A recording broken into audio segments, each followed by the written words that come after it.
Today, we're going to talk about embracing failure and discomfort and all of the wonderful things that come along with creating massive results inside of your life.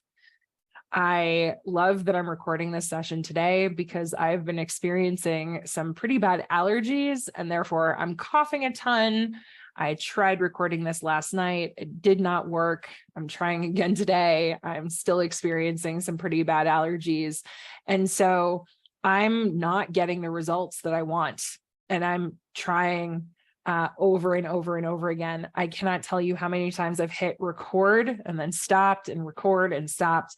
And so we're going to try to go all the way through this session without having a coughing fit, but I can't promise anything. So let's talk about embracing failure. Now, if you want to create massive results in your life, you're going to experience failure along the way. And that's not a problem. But for some of you, as you're going through this process, and I know this because we're doing the work together. So some of you are out there trying to create some pretty big things for yourself.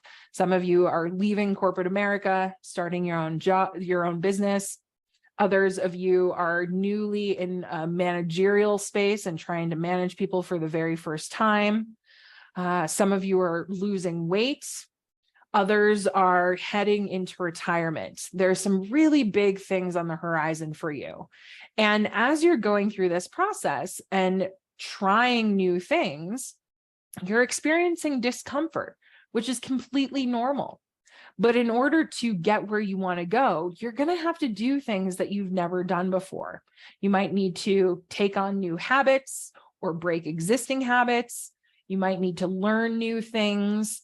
Either way, whatever it is that you're doing, it's causing some discomfort. And for some of you, that's not a problem. For some of you, you have more of this growth mindset where you believe that failure is just a part of the process and it will take the amount of time that it takes and you can do hard things. Not everything is supposed to be simple. And so you're really embracing the discomfort of growth. Discomfort is the currency of growth. That's what I like to say. And so as you're experiencing this discomfort, you're embracing it. You're welcoming it in. You know that everything that you're experiencing is just part of the process and nothing has gone wrong. For others, you're experiencing a little bit more resistance. And what I want to offer you is the opportunity to examine that resistance and ask yourself whether or not it's serving you, because ultimately it is standing in the way of you getting your desired results. So when we have more of that fixed mindset and we believe that failure is bad, or we make it mean that something has gone wrong and that we will never get our results, and here's just another example of why we can't have what we want to have, then it stops us dead in our tracks. And therefore, we don't continue to try new things. I was having a conversation with my significant other, Corey, the other day. He is in the process of learning how to grow lion's mane mushrooms. He's been really successful with it in very small batches on our kitchen counter. They live inside of plastic bags. They have the perfect environment in order to grow with the right moisture levels. It's been fine. But he wanted to branch into a larger scale grow. We've got some friends that are interested in using some of the lion's mane. They're an amazing adaptogen. They help reduce inflammation in the body. They help with your gut biome, and they also have some cognitive benefits as well. So we've been adding them to our bone broth, but we've got some friends that are interested in some of these mushrooms as well. So Corey thought, you know what, maybe I can just make a larger batch. So he's been going through this process.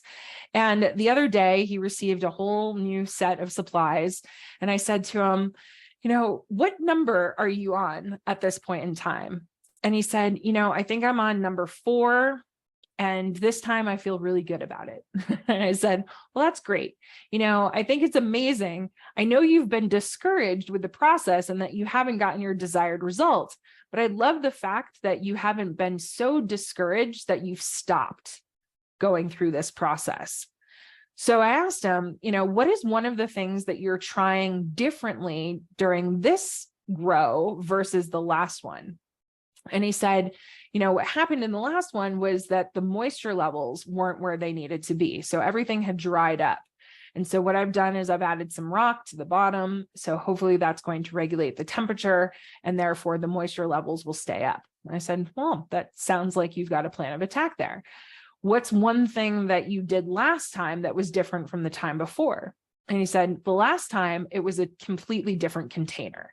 And what he told me was that container, he still feels really good about the container. It's just that with the moisture levels being off, that was the biggest problem. So he feels like he's starting to get where he needs to go.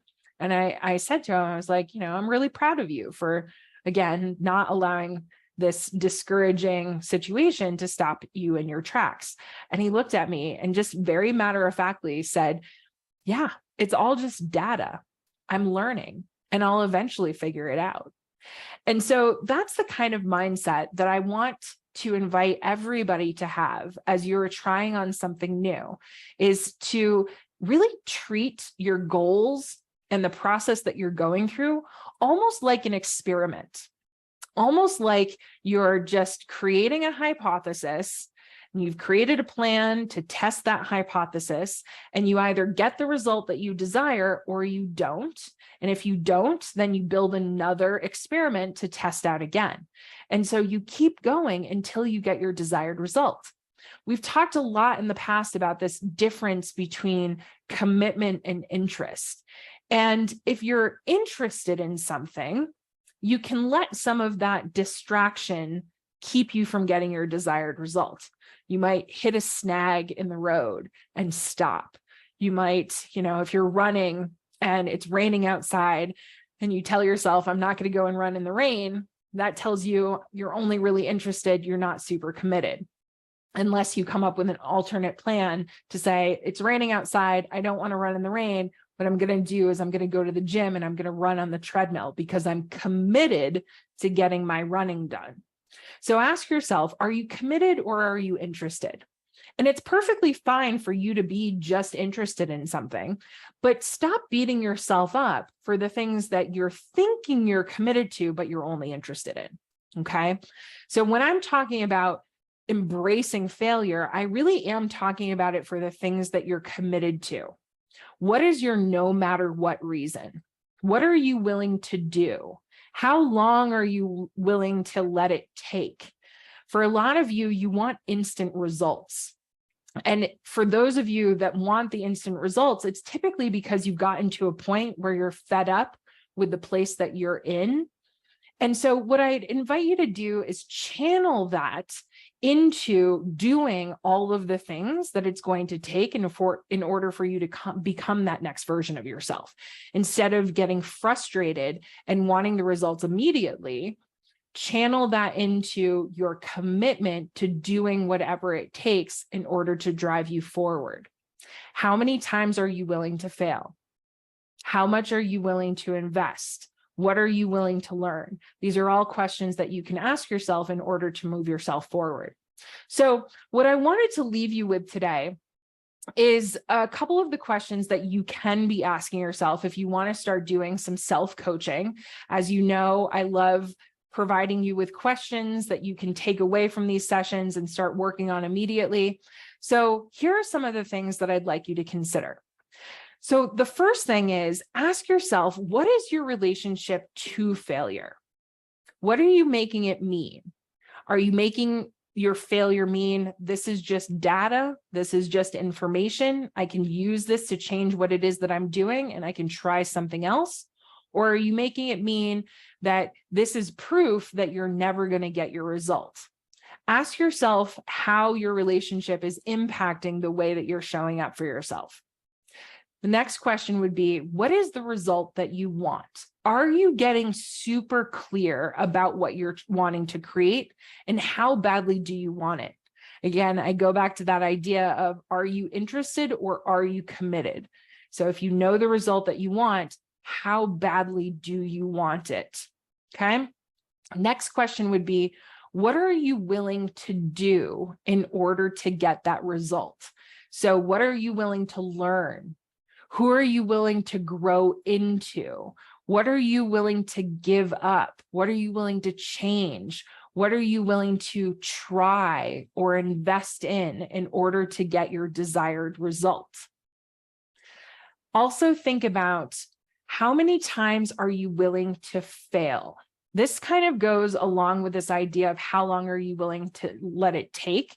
So how many times are you willing to fail and not get your desired results before you give up? Is it 3 times? Is it 5? Is it 10? Is it 100? How many times are you willing to fail? And what kind of experiment can you create? Let's say that you are trying to start a business. And part of that process of starting the business is to launch your own podcast. How many times are you willing to record an episode that doesn't get listened to by anybody? How many times are you willing to put it out there and not get the response that you want? How many times are you willing to go back and try something slightly different until you get your desired result? Oftentimes we look at people that have had success and we don't see all of the failures that have come before it. We just see their instant overnight success. But the reality of the situation is they were an overnight success that was like 3 to 4 years in the making. So what are you willing to do and how long are you willing to let it take in order for you to get your desired result? I also see this a lot in weight loss. And so when clients are working on their weight loss journey, they want that immediately. And that desire to have it immediately oftentimes will cause them to take shortcuts, maybe go on crash diets or try things that aren't going to have long-term success. And so that fear of failure, of not getting the weight loss, causes them to not stick to a slow and steady plan that would eventually get them where they want to go and do so in a very sustainable way.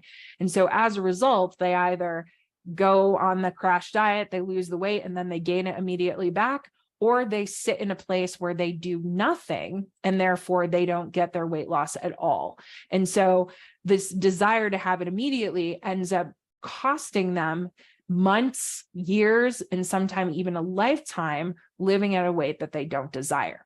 So think about how long you are willing to go in order to get your desired result. Okay. That's kind of the core element of the self-coaching that I want you to do. I want you to think about where you can take this for yourself, what you're trying to create in terms of results inside of your life. And if anybody is interested in doing some one-on-one coaching, either bring that to our open office hour session or check in with your advisor to find out how you can do some one-on-one coaching with us. All right, until next time, I want you to think about how to live your life by design instead of by default. All right, be well, everyone.